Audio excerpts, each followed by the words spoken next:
This record was previously held by Patrick Stewart for playing Professor X and Hugh Jackman for playing Wolverine, but now the record has been given to Tobey Maguire and Willem Dafoe for their return with Spider-Man No Way Home. So what exactly is this record, and does it even matter? Well, if you care about the Guinness World Book of Records, it's one of those things, but if you've ever looked at that thing, there are some ridiculous records in there. Either way though, it's fun to say, hey, I have a Guinness World Book of Records, which is why there's so many, some that I would consider really cool awards and some that I would consider rather lame. Well, that brings us to this one, and this is the Guinness World Book of Records longest career as a live-action Marvel character. And Tobey Maguire and Willem Dafoe officially got the award, which they took from Hugh Jackman and Patrick Stewart. Now, of course, some people will argue, well, it's not the same franchise like X-Men was when they came back for Logan and whatever. Look, whatever, it's the multiverse. If Patrick Stewart or Hugh Jackman return in Multiverse of Madness, then they're going to take it back. So, you know, it is what it is.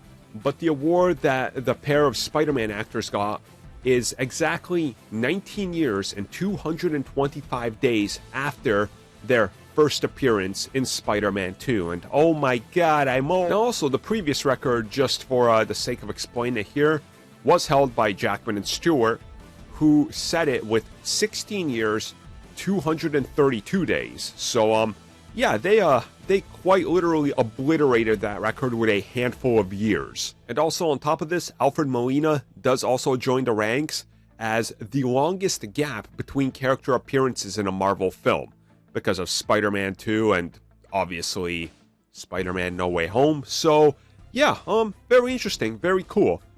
If you guys care about the Guinness World Book of Records and those types of things, let me know, because I know there's plenty of people that do.